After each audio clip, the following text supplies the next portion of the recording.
លើលោកភីលី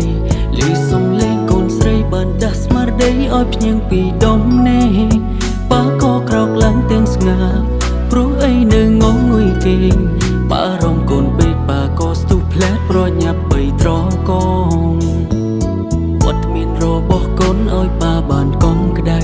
ពេលឃើញមុខកូនពៅអារម្មណ៍សោកសៅក៏ប្រែរលីសូម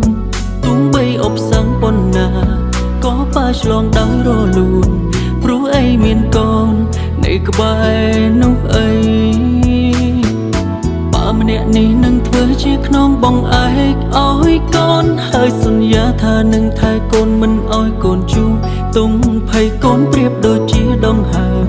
គ្មានកូនប៉ាច្បាំងជាខ្សែព្រោះតែវ័យប៉ាធ្វើដើម្បីតែកូនម្នាក់គត់